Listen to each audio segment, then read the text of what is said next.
होठ बोल के बहनत हउए सच्चा बच्चा बच्चा परेशान। अभी हाल ही में ऑस्कर अवार्ड मिला है, जिससे पूरा देश खुशी हुआ है और खुशी की बात है ही, खुशी होना भी चाहिए। लेकिन उसका श्रेय जो उसका असली हकदार है उसको न मिल कर के जब किसी और को दिया जाता है, तो वहाँ कुछ लिखना पड़ता है, कुछ गाना पड़ता है और उस सच्चाई को दिखानी पड़ती है। वही मैं आप लोगों के बीच में लाया हूँ। सहयोग कीजिएगा, सपोर्ट कीजिएगा। कि ऑस्कर अवार्ड आइल देश खुशहाल भइल, आ देखी के अवार्ड पूरा देशवा निहाल भइल। आ ओहू के क्रेडिट ले रहे चच्चा बच्चा बच्चा परेशान। आ झूठ बोल के बहनत हउए सच्चा बच्चा बच्चा परेशान। आ कबो साइंटिस्ट कबो फौजी बनी जाले हो।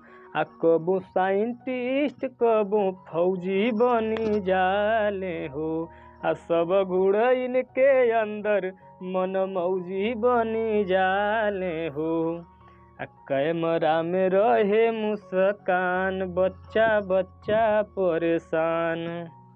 आ बेची देहल अपन ईमान बच्चा बच्चा परेशान। हर मेहनत केहू के होखे साहब के नाम चाही। मेहनत केहू के होखे साहब के नाम चाही। आ केहू के खुशी होखे इनके हाथे जाम चाही। साथी इनकर हउए धनवान, साथी हउए बड़ बड़ धनवान बच्चा बच्चा परेशान।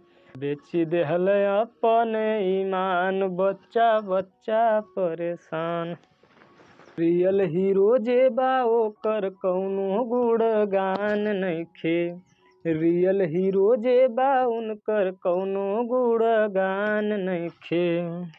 जेकरे पे फिल्म बनल उनकर कौनो ध्यान नइखे। आ मीडिया में साहब के गुणगान, मीडिया में साहब के गुणगान बच्चा बच्चा परेशान। बेची देहला आपन ईमान बच्चा बच्चा परेशान। कि बॉलीवुड के स्टार सब नंगा नाच देखावत हुए। बॉलीवुड के स्टार सब नंगा नाच देखावत हुए।